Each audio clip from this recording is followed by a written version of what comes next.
Continuamos con la presentación magistral. Presentación magistral. Perspectiva global y desafíos regionales de las transiciones energéticas justas. Rebecca Gahen, jefa de división para Europa, Medio Oriente, África y América Latina, International Energy Agency.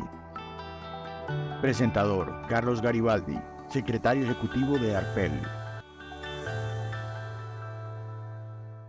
Quien lo desee para esta presentación puede usar la opción de traducción simultánea que encontrará en la app oficial del evento, Semana ARPEL Naturgas. Adelante, doctor Carlos, bienvenidos, tienen la palabra. Rebecca, we're delighted to have you with us.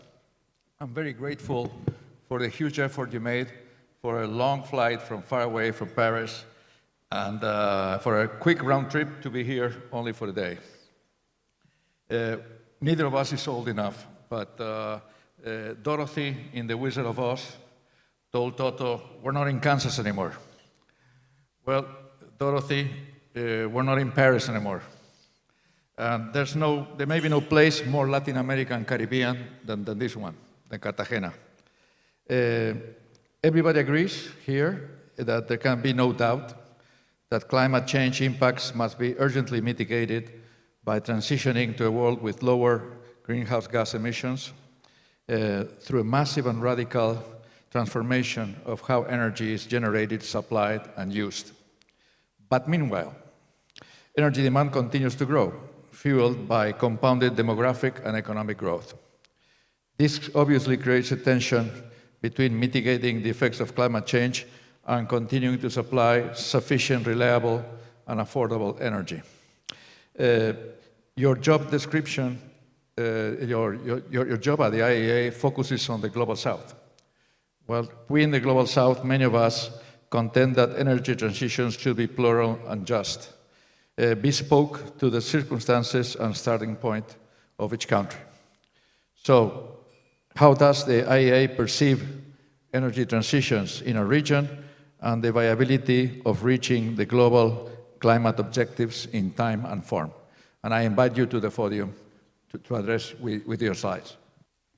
Buenas tardes. Muchas gracias por invitarme. Estoy muy honorada. And now I will switch to English. I have to say I love Paris, but I adore Cartagena. So thank you very much for organizing this here. It's a great privilege. On behalf of the International Energy Agency, we are very pleased to be invited to take part in this prestigious event. Today, I will draw on the IEA's work looking at the global aspects of the clean energy transitions, and then I will move to look more specifically at Latin America and the Caribbean.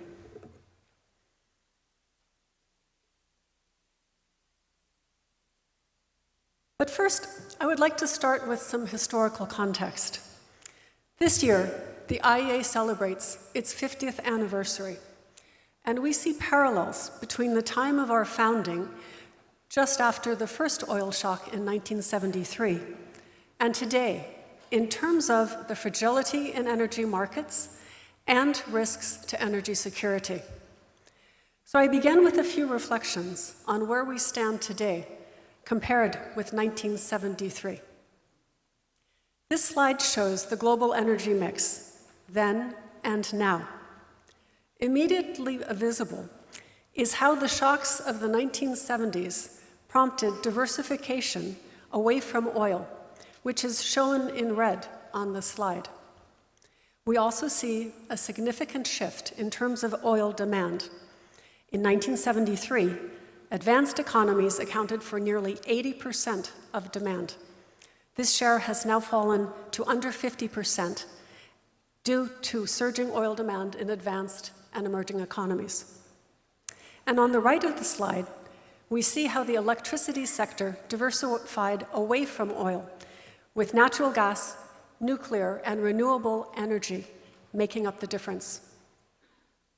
This brief review highlights three themes that we see as central. First, the enduring importance of energy security and of aligning actions on energy security and emissions reductions as we move through energy transitions and towards a more electrified, renewables-rich system. Second, shifts in the energy mix do happen, and can happen quite quickly, especially when change is prompted by a crisis. We saw that in the aftermath of 1973. Today, we have a much larger portfolio of cost-competitive, clean energy technologies than our counterparts did 50 years ago. And third, it's going to take a large collective effort with a broad range of countries at different stages of development to solve our common challenges. And I'm not only speaking about governments, industry, civil society, everyone needs to be on board. This underlines the importance of international cooperation on energy and climate challenges. And so looking forward, we anticipate even more change.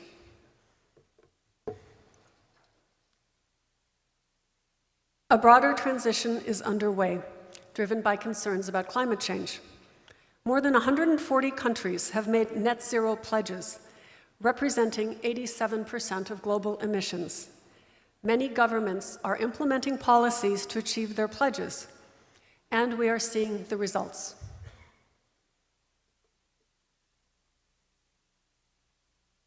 This analysis comes from the IEA World Energy Outlook and is based on our stated policies scenario, which assumes that policies that have been approved are being implemented. And we see some major shifts underway. The first of these is uptake of clean energy technologies, especially electric vehicles and solar photovoltaic. As you can see on the left, in 2020, electric vehicles accounted for 1 in 25 car sales. This has risen to around 1 in 5, and that's a very short time period.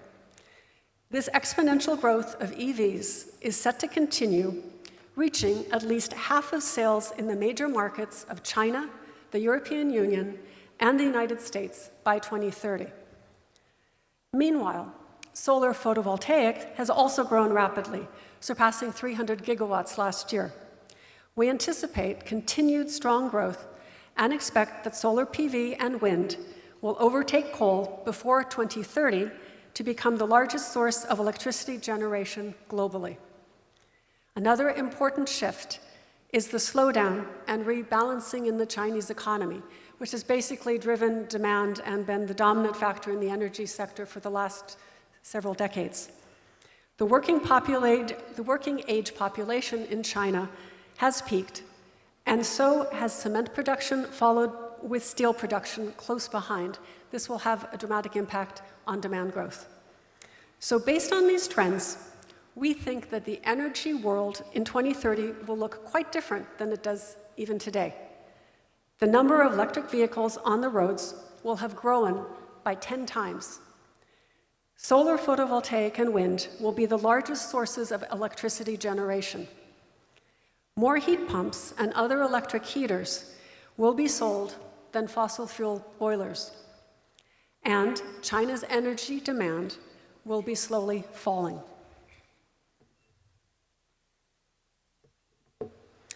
And these shifts lead to other changes. Again, according to our World Energy Outlook analysis, the momentum behind clean energy transitions is now sufficient for global demand for coal, oil, and natural gas to peak before 2030. The share of coal, oil, and natural gas, which has been pretty stable for decades at around 80%, starts to decline. It reaches 73% by 2030. And I note that looking at this slide, I'd like to note that we do look at China separately just because of its prominence. The Chinese economy and energy sector are changing. China is shown in red. As a result of growth in renewable energy and nuclear power in the electricity sector, China's coal demand is set to peak in the next few years and decline.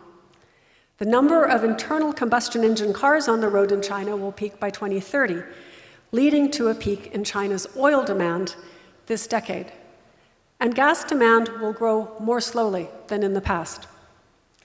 Moving to the advanced economies, which are shown in blue. Energy demand has already saturated. The decline of coal demand is set to accelerate as the rate of coal decommissioning increases from 20 gigawatts to 30 gigawatts per year in the coming decade. Oil demand in advanced economies peaked in 2005, and its decline becomes more pronounced in the coming decade. In the longer term, the growth in renewables in power and heat pumps in buildings starts also to reduce gas demand. Now, moving to emerging market and developing economies aside from China, this is shown in yellow on the slide. Here, the trends are slightly different. Coal demand continues to grow, driven by countries such as India. Oil continues to grow up to 2050, with rising population and vehicle ownership in regions such as Southeast Asia and India. Natural gas demand is particularly driven by the Middle East, which will be the largest source of demand growth over the next decade. Gas demand also grows quickly in Africa to support sectors like industry and fertilizer production. Combining these different regional trends leads to a peak for each of the fossil fuels by 2030, and this is without additional climate policies being taken up. So this is the global perspective. Now let's look at Latin America and the Caribbean. Last year, the IEA prepared a special report, the Latin America Energy Outlook, which was our first in-depth, comprehensive assessment of this region. The report built on decades of cooperation with governments, industry, multilateral organizations, and other key stakeholders across Latin America. And I've seen a few people here already today who were very helpful. Thank you. The aim was to support the energy goals of countries in the region, exploring the opportunities, challenges, and providing insights on interaction between the region's energy future and global energy trends. Latin America and the Caribbean represent 8% of the global population and 7% of the global economy, but the region can play an outsized role in the global transition. Latin America stands out for its significant endowment of energy resources, fossil fuels, renewable energy, critical minerals, and for policies that have delivered clean electricity. The expansion of renewable energy technologies, such as hydropower and bioenergy, initially driven by energy security concerns, are now more to meet sustainability commitments. In addition, solar and wind energy have grown substantially in recent years. Nearly half of the countries in the region have pledged to reach net zero emissions by 2050 or earlier. So while this presentation often shows the region as a whole, it is important to keep in mind that each country has its unique history, geography, resources, challenges, opportunities, and energy mix. We see this in the slide. This also means that a different mix of policies will be needed, depending on the country, depending upon the unique circumstances. There's not one size fits all. Now let's look at how the region compares to the global average.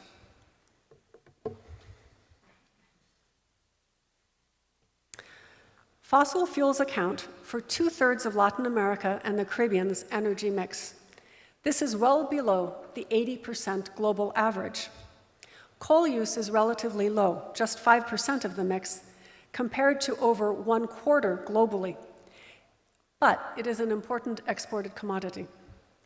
Coal demand has been stagnant for the past decade, being used mostly in industry and power generation, and only in a few countries. On the other hand, oil represents a larger share in the region, at 40%, than the worldwide average. Oil still plays an important role as the primary fuel in transport, and so this is one area to focus attention. A key asset for the region is its low emissions electricity supply. The use of renewable energy has been a mainstay, with hydropower being the longtime foundation of electricity. At 60% of renewables, this is double the global average and decades ahead. Bioenergy and biofuels also play a big role in the region, with the share of biofuels in road transport twice the global average.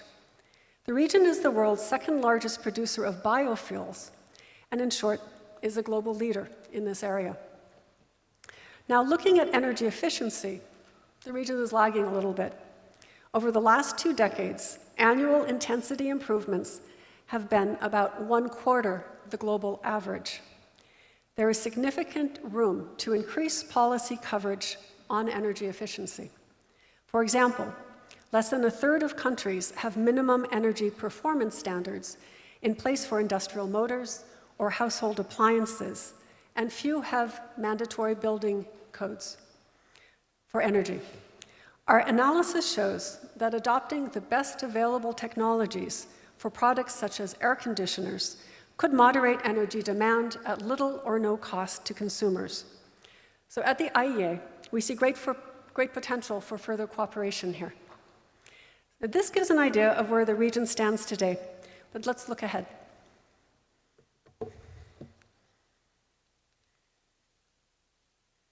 In the energy mix, oil's share of total energy demand is higher than the global average. In the stated policy scenario, which reflects today's policy settings in each country, we see oil use remaining broadly stable as the dominant fuel in transport. This is the blue bar in the slide. This is also the case for natural gas and coal, which remain broadly stable in 2030 and to 2050, with the share of fossil fuels declining just to 50%. This is not in line with the goals and targets set by governments, so will require further policy action. If, however, in a separate scenario, our announced pledges scenario, all pledges and targets are achieved on time, and this includes targets such as the COP, NDCs, and the Sustainable Development Goals, we see a different pathway, leading to a decline in fossil fuel use. On this path, consumption of each fossil fuel peaks this decade and then steadily declines. The use of oil is cut by 10% by 2030, with most reductions taking place in the transport sector. This is notably due to increased availability of public transport, efficiency gains, cleaner fuels, and electric vehicles, with almost 16 million electric vehicles, including buses, on the roads by 2030. In this scenario, 1 out of 5 cars and buses sold in 2030 is electric, compared to only 1 out of 20 today. At the same time, oil production continues to grow to 2030 in the region, led by major increases in Guyana and Brazil. In fact, over the period to 2030, these are 2 of the 3 largest increases in production in the world. However, globally, new oil projects would face major commercial risks if the world is on track to deliver net zero emissions by 2050, as oil demand declines rapidly.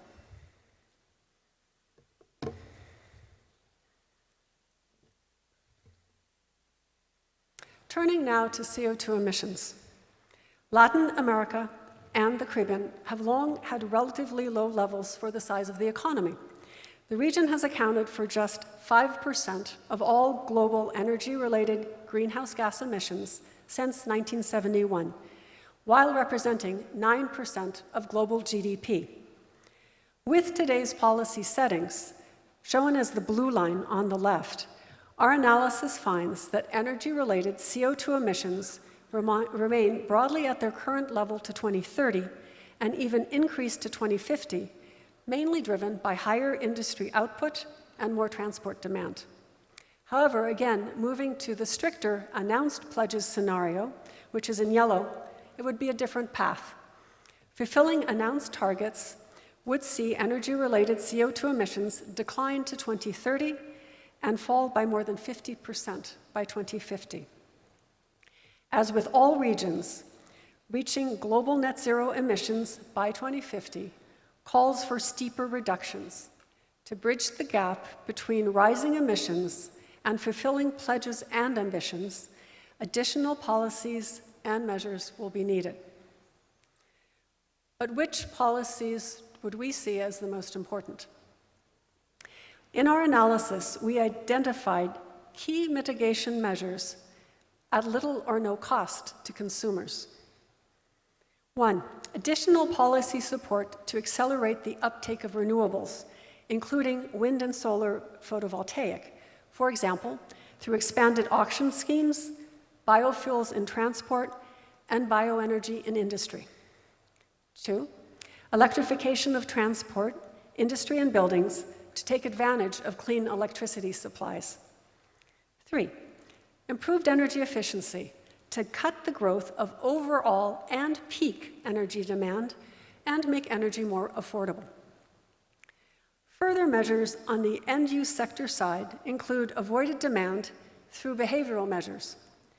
In addition, reducing emissions in oil and gas production, plus carbon capture, utilization and storage, and hydrogen play a minor role in the short term for the rest of the decade, but become increasingly important after 2030. And looking beyond CO2, reduced flaring and methane emissions reductions can also make a significant contribution. And looking beyond the energy sector, there's great potential for improvements in land use and agriculture. There's another important aspect that needs to be considered, and that is the impact of the transition on people.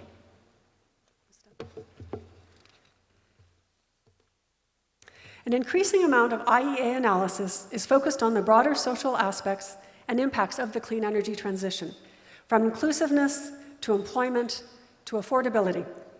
We believe that Latin America and the Caribbean has all the ingredients to achieve a people-centered and inclusive transition.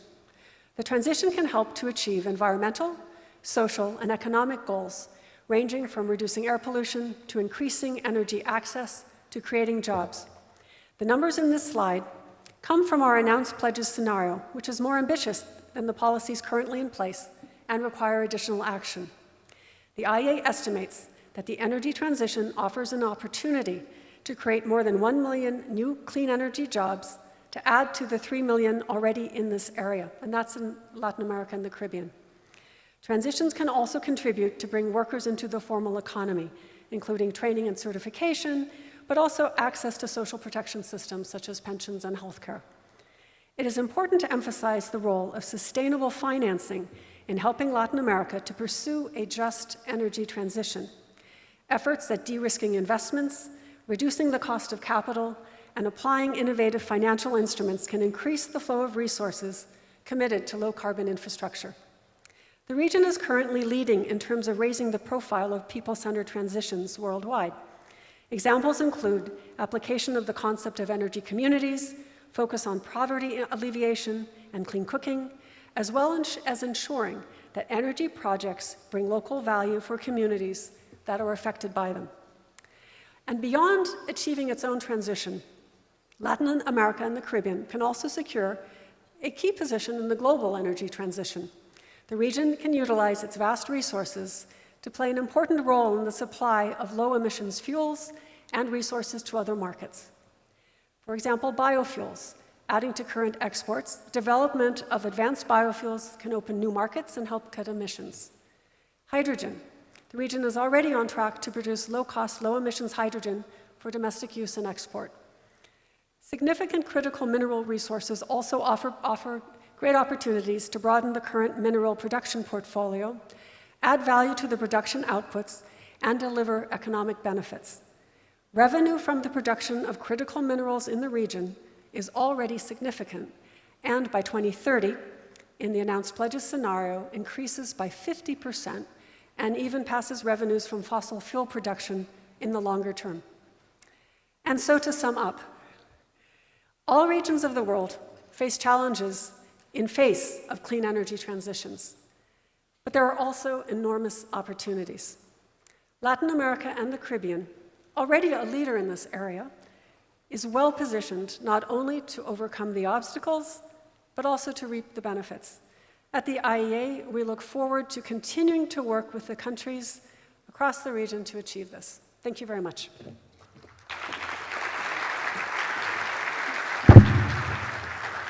Agradecemos la reciente participación e invitamos a la doctora Rebeca a que permanezca en el escenario para que nos acompañe en el siguiente panel.